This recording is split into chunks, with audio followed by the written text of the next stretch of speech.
For that long. Raga adayaha.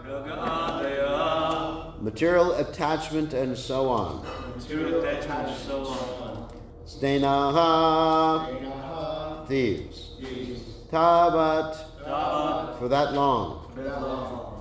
Karagraham. A prison. Graham. One's home. Tavat. For that long. Moha. The bewilderment of family affection. Angry. Upon their feet. Nigadaha. Shackles. Yavat. As long as. Krishna. O Lord Krishna. Na. Do not become. Te. Your devotees. Janaha. Any persons. So translation.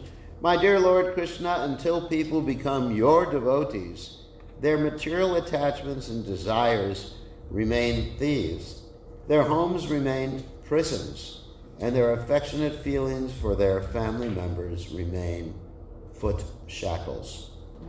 You can repeat. My dear Lord Krishna, until people become your devotees, their material attachments and desires remain thieves. Their homes remain prisons. And their affectionate feelings for their family members remain foot shackles. Okay. Purport by the servants of His Divine Grace, Srila Prabhupada. Apparently, the residents of Vrindavan, the abode of Lord Krishna, are simple householders engaged in ordinary affairs such as herding cows, cooking, rearing children, and performing religious ceremonies. However, all these activities are intensely engaged in the loving service of Lord Krishna. The residents of Vrindavan perform all activities in pure Krishna consciousness and thus exist on the most exalted platform of liberated life. Otherwise, the same activities performed without Krishna consciousness constitute ordinary bondage to the material world. Thus, one should not misunderstand the exalted position of the residents of Vrindavan, nor should one consider oneself highly religious simply because one performs ordinary domestic affairs very enthusiastically, but without Krishna consciousness. By focusing our passionate attachment on our family and society, we are completely deviated from the progressive path of Krishna consciousness. Conversely, if we engage our family in the loving service of the Lord, our endeavors to maintain our family become part and parcel of our progressive spiritual duties. In conclusion, by studying the extraordinary status of the residents of Vrindavan, we can see that the essential quality of their lives is pure Krishna consciousness, the rendering of loving service to the Lord without a trace of material desire or mental speculation. Such loving service to the original personality of Godhead immediately creates the atmosphere of Sri Vrindavan Dham, the kingdom of God. So, Tavad Ragam Lehas Tenas, Tavad Karagraham Graham, Tavan Mohom Gri Nikado, Yavat Krishna Nate Janaha.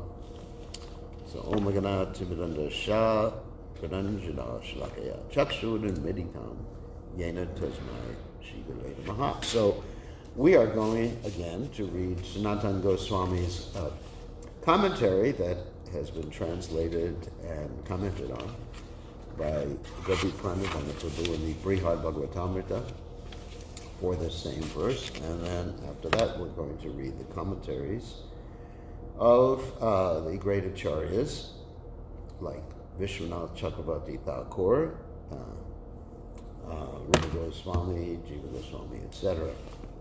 So here's the commentary of Sanatana Goswami in the Brihad Bhagavatamrita given to us by Gopi Pranadhana Prabhu. Here Brahma responds to a question Krishna might ask. Why should the Brajabasis expect any more from him than do the sannyasis who have renounced everything? Renunciants who have freed themselves from all material contamination obtain nothing more than Krishna. So why shouldn't the Brajabasis also be happy by having just him? Brahma answers by reminding Krishna that material desires, like thieves, rob the victims of discernment, determination, and other assets, and the home in which one lives with spouse and children is a prison that the infatuations of love keep one forever from escaping. Wow. Successful sannyasis deserve credit for somehow or other avoiding these thieves and securing release from the prison of home life. The Brajabasis, however, are much more praiseworthy because their homes, attachments, and desires, and the love they share among themselves actually free them from bondage. Brahma argues, therefore, that the Brajabasis deserve a greater reward for their worship of the Supreme than impersonal sannyasis. As we have already heard from the authoritative statements of Srimad Bhagavatam and other scriptures, the spiritual achievements of non-devotee renunciates are similar to those of demons like Kamsa. Such demons intensely concentrated on Krishna while striving to destroy him. Being directly killed by Krishna elevated them to the status of liberation, oneness with Brahman, which in effect is attained by the Supreme Lord, which is attainment of the Supreme Lord, because Brahman is one of the personality of Godhead's own opulences. But there is still a great difference between this impersonal liberation and the perfection Vaishnavas achieve when they gain entrance into the spiritual kingdom, Vaikuntha, and reach the lotus feet of the Lord.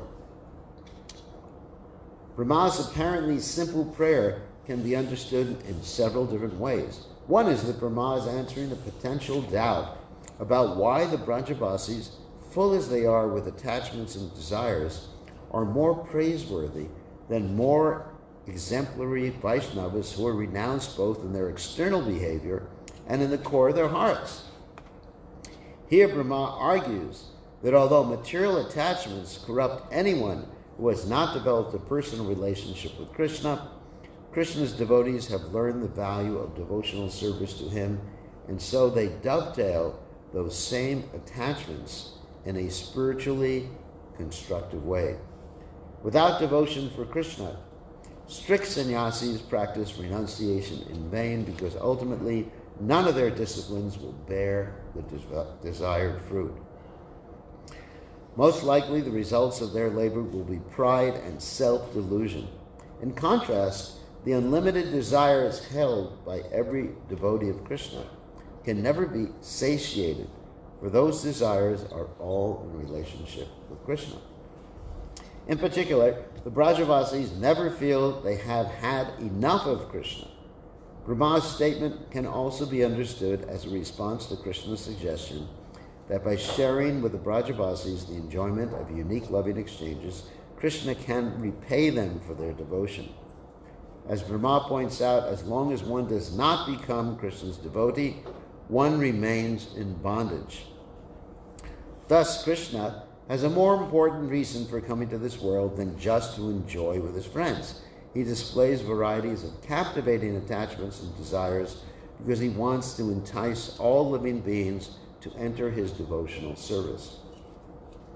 Therefore, since he performs his pastimes not for the satisfaction of his devotees, but for purposes of his own, why should the Brajabasis consider his debt to them repaid just because he plays with them?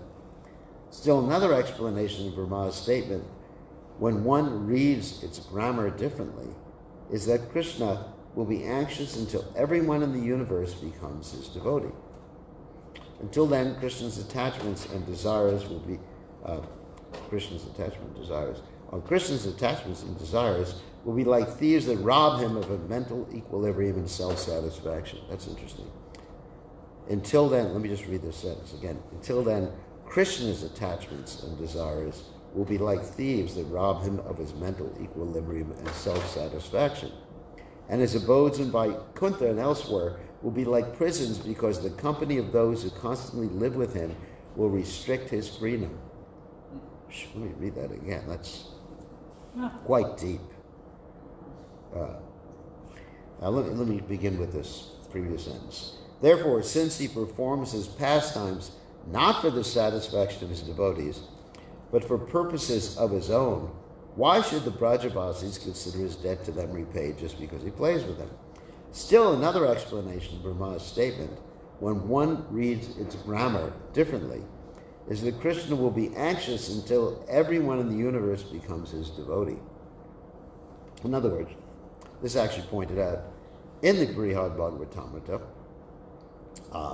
also, that Krishna reveals to Gopakumar, when Gopakumar comes back to the spiritual world, that Krishna was in such anxiety about him that Krishna personally became Gopakumar's spiritual master. And then when Krishna saw that Gopakumar had come back to Godhead, Krishna embraced Gopakumar. We mentioned this last night in a little bit in the class.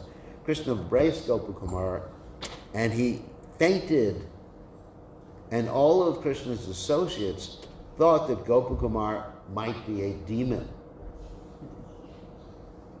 because they thought Gopakumar had done something to Krishna, but actually Krishna had fainted out of extreme ecstasy seeing Gopakumar back to Godhead. So in other words, Krishna is experiencing anxiety. This is a typical thing we used to hear all the time, that Krishna's anxiety over the plight of the conditioned souls. Therefore, the devotee should go out and preach Krishna consciousness to relieve Krishna's anxiety. So there's many reasons for going out and preaching. One is, of course, feeling compassion for others. Another reason is that Krishna's in extreme anxiety. This is what's being pointed out here. In other words, until everyone in the universe becomes his devotee, I'm just paraphrasing what's happening here, Krishna's attachments and desires will be like thieves that rob him of his mental equilibrium and self-satisfaction. And his abodes in Vaikuntha and elsewhere will be like prisons, because the company of those who constantly live with him will restrict his freedom. It means Krishna just wants to come and save everybody and bring everybody back to Godhead. And, his friends are taking up all this time in the spiritual world. This is really interesting. This particular explanation of Sanatana Goswami. It's definitely not just Gopi Pranadhana's understanding. This is Sanatana Goswami for sure. The special attraction that Krishna has for Mahalakshmi, it says he, but it's Krishna, and others in Vaikuntha will be like foot shackles that restrict his movement and prevent him from always enjoying the company of his dearest devotees. He will not feel the ecstasies of intimate reciprocation, therefore, but only the pains of separation. Thus, Brahma predicts that after Krishna leaves the Brajavasis to go to Mathura, he will always feel separation from them and always remain indebted. So another understanding of this is that when Krishna has to go elsewhere other than Vrindavan, he feels like it's shackles. So there's two explanations that Sanatana Goswami has given here. That he's feeling anxiety because of the souls in the material world. And number two, when Krishna has to leave the Brajavasi, which is less sincere, thus Brahma predicts that when Krishna leaves the Brajavasis to go to Mathura, he will always feel separation for them and remain indebted. So there'll be an anxiety because of that. That's Sanatana Goswami's explanation. So, really esoteric things being explained here. So let's read Vishwanath Chakrabarti Thakur's explanation for this verse. The sannyasis will object that the inhabitants of Braj are fallen in the net of material life in the form of attachment to sons and wife.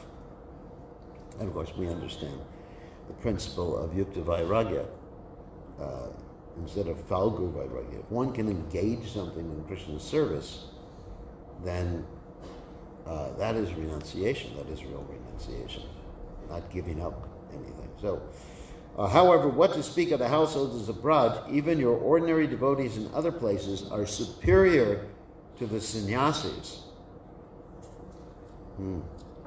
Attachment and aversion are great thieves because they steal the great treasure of great bliss from the soul. The souls are bound up in the prison of household life, so they cannot criticize the Supreme Lord after having lost their wealth. As long as people do not get the mercy of your devotees and become your followers, they remain in this position.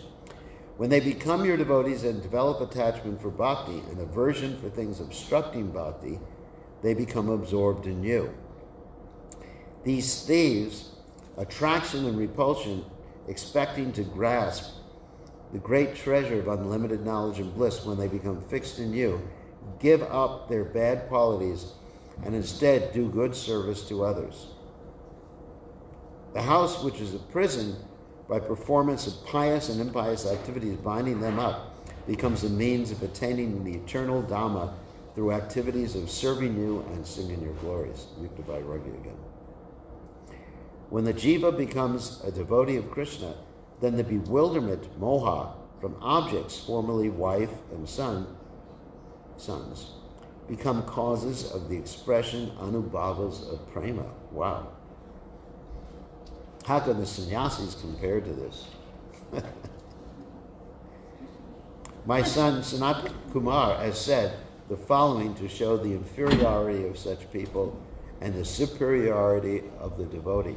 That's interesting, you know. Of course, in many cases referring to impersonal sannyasis, but we also have the statement of Srila Bhakti Siddhanta Saraswati Thakur, where he said if he could, thought he could have Krishna-conscious children, he'd be prepared to have sex 1,000 times. So, in other words, one has to maximize one's service of Krishna, regardless of the ashram. It is not that taking a particular ashram will make you Krishna conscious, or being in a state of external renunciation will make you Krishna conscious. It's maximizing what you do for Krishna. That's the whole point. You know, whatever maximizes your service. And a devotee being engaged in yukta vairagya, if one's a sannyasi,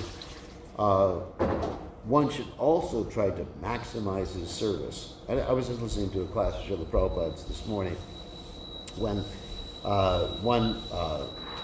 Dr. Patel, or someone probably was walking with, told that famous story in Vrindavan, how is either Jiva or Rupa Goswami refused to speak to Mirabai. You know the story? Some of you heard the story. The famous story you hear in Braj, that Jiva Goswami or Sanatana Goswami or Rupa Goswami, the story is told in different ways, refused to speak to Mirabai, the great devotee, until Mirabai said that actually you shouldn't refuse to speak to a woman because there's only women in Braj. There's no males. Krishna's the only male in Braj. You know, it's a typical story, but Prabhupada says it's not a true story.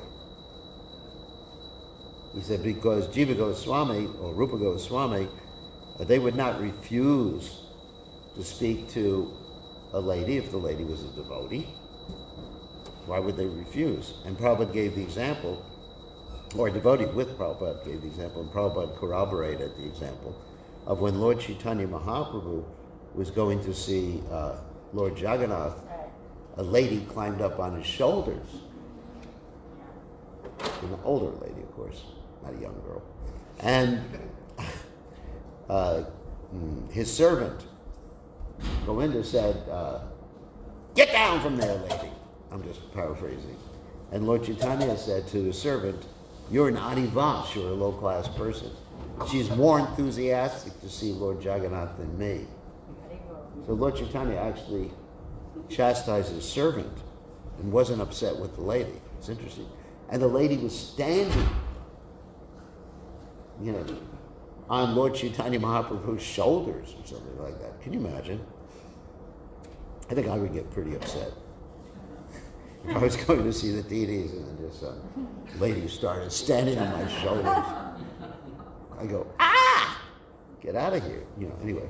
But Lord Chaitanya. So the point is that a real sannyasi is not someone who lights no fire or performs no work. A real sannyasi is someone who does the needful. Like Prabhupada said, when one devotee said, I just wanted to preach Krishna consciousness, Prabhupada said, you should be like me. In the morning, you preach. In the afternoon, you go to the bank.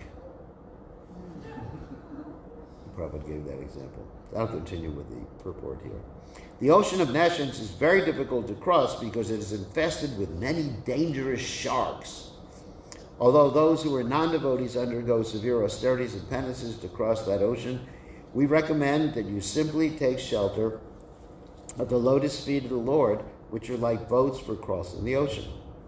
Although the ocean is difficult to cross, by taking shelter of his lotus feet, you will overcome all dangers. And the inhabitants of Braj have even thousands of times much greater payment than these Grahastha devotees, ordinary Grahastha devotees. Though you are the Purna Brahman, that means complete Brahman, you show yourself as dependent. It should be Purna Brahman, not Purna Brahma. Anyway, you show yourself as dependent upon these devotees by taking the form of their son. And then you have Jiva Goswami's commentary. Quote, if their glory is that they give everything to me, then you should go home and do the same thing. I guess that's Krishna speaking. If their glory, then Krishna speaking to Lord Brahma. Let that be. By dedicating themselves fully to you, they are greater than the Atmaramas. Atmarama means one who takes pleasure in the self. But it is difficult for people like me to surrender to you. With this intention, he speaks this verse. The meaning is this. Raga refers to attraction to objects. Adaya means that by attaining or not attaining objects of attraction, one experiences joy and sorrow. The house is such an object. Moha means lack of discrimination because of attachment to objects. Thus, raga is mentioned first, since all the other items depend on it as a cause. It means attachment. You, as the Atma, are the natural and ultimate shelter of attraction, raga, for the soul, having within it unconditional prema. This attraction, by not taking shelter of Krishna, in other words, if one tries to enjoy this world, and takes away the ingredients of your worship, standing for auspicious desires like a thief. Its followers, such as Moha, are the same. The house then transforms into a prison to give the remaining punishment, since it gives intelligence opposite to surrender to your feet. Moha, taking on a special nature by the false intelligence, becomes shackles for the feet. Moha means illusion. Even though the prison house is destroyed, because raga and other products still remain, because of inability to surrender to you, the chains remain. In other words, even if something happens to your hearth and home, I'm just paraphrasing here, and ultimately the prison house becomes destroyed, or your family members die, or you get sick, disabled, still the attachment remains. That's what the chains remain. As long as these people are not accepted by you, they will remain in this condition. This, of course, also refers to the impersonal sannyasis, attraction and repulsion. When they are accepted by you, when they attain you, who are the shelter of real raga, those material qualities cease to take shelter of the self. Spontaneously, the faults disappear. The person becomes attracted to attaining Krishna. And then he quotes a Sanskrit verse from the Vishnu Purana. Unintelligent persons have unflinching affection for the object of sense gratification. Similarly, may I always remember you, so that my attachment applied to you never leaves my heart. Vishnu Purana 1:20-19. Thus, when the house is offered to you, it is no longer a prison. Manasa Deha Geha Yokeshamor, Aprilam Tuya Pade Nandakashore. Everything is yours, Nandakashore, my home, my house, my wife, my children, everything. Thus, when the house is offered to you, it is no longer prison. When moha becomes a part of prema, it is no longer a fault.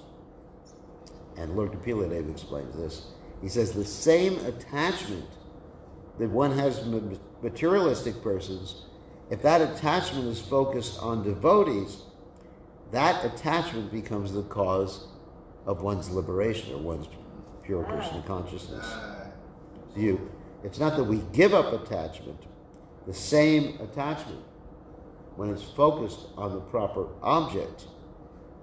So in other words, if one's attached to the house, let's say the house, not just a person, because it's part of your service to Krishna. What does it mean to have a house part of your service to Krishna? It means you engage your house in Kali Yuga and preaching Krishna consciousness. Like Prabhupada said to people who get married, he said the first duty is before you eat, you call out. If anyone's hungry 3 times, please let them come eat. If one simply remains compact in one's house, just enjoying opulent food in the name of prasadam, that's using Krishna, or as Prabhupada would say, using a shalagram shila to crack nuts with. And I was there when Prabhupada utilized that statement. The devotees were visiting different temples in India, and in one temple they didn't receive the devotees properly. They probably didn't give them prasadam or anything like that. And the devotees said, well, we didn't get prasadam, but we went to go see the deities. And then Prabhupada said, and some of you heard me tell this story before, Prabhupada said, but there's no deity in that temple. And the devotee said, well, we took darshan of the deities. And Prabhupada said, you heard what I said, there's no deity. And all of us, I was sitting in the room with Prabhupada at that time, and I was just like, oh. It was Prabhupada. And then Prabhupada cooled down a little bit, and he said, it's like we have this Bengali saying, they're using the shalagram shila to crack nuts with. In other words, they're just trying to enjoy the facility that Krishna's offered, thinking it's Krishna conscious, but actually to engage anything in Krishna's service in Kali Yuga means it has to be part of the preaching mission. So if the house is used to invite people over to bring them to Krishna consciousness, fantastic.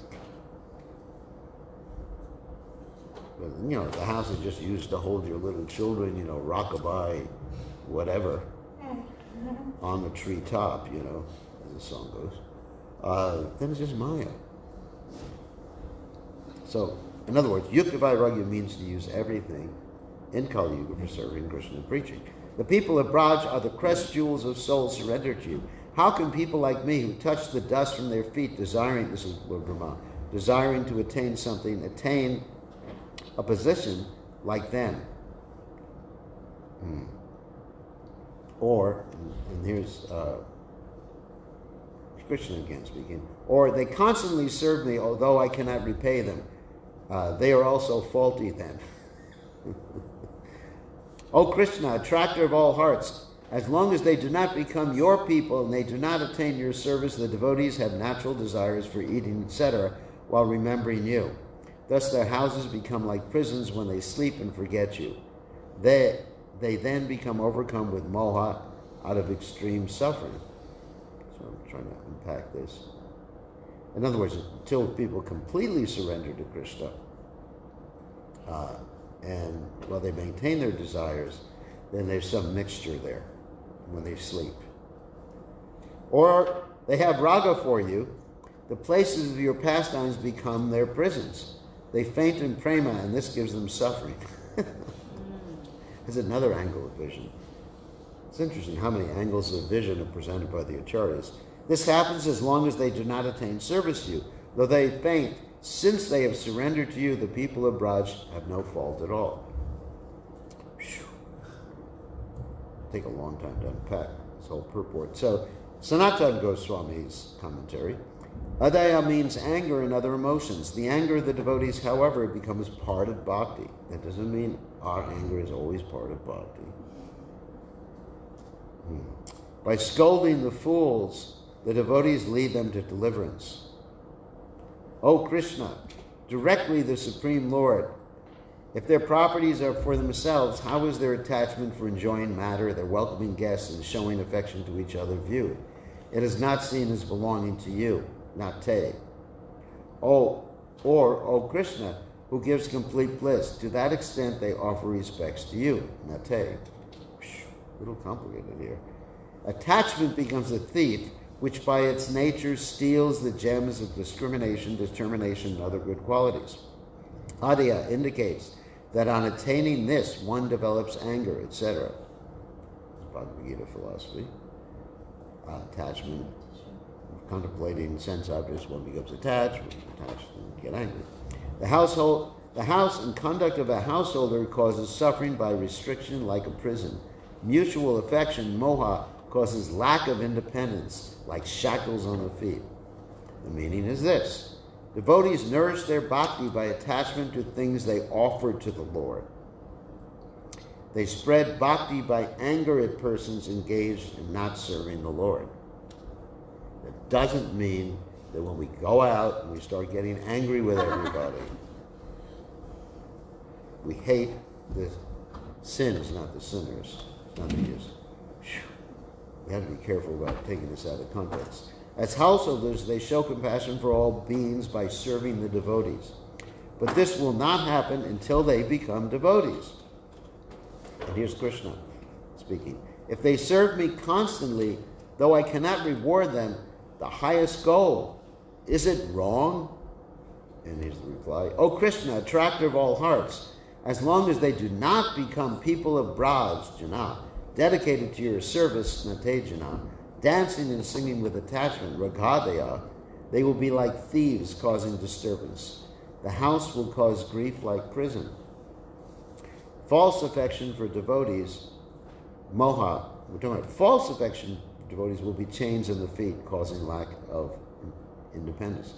False affection, in other words, affection for devotees that we want devotees to satisfy our senses. Like Prabhupada said, there's another example of experience I had with Prabhupada. One time we were following Prabhupada around, myself and Ridananda Maharaj, and all around the country like groupies at a rock and roll band. And Prabhupada looked and he said, don't you understand? You're supposed to serve the spiritual master, not enjoy the spiritual master. It was like a big shock. So, we headed for the hills and went preaching right away. We didn't just sit around, oh, that was so sweet, Prabhupada. We actually took that seriously and went preaching and made some devotees.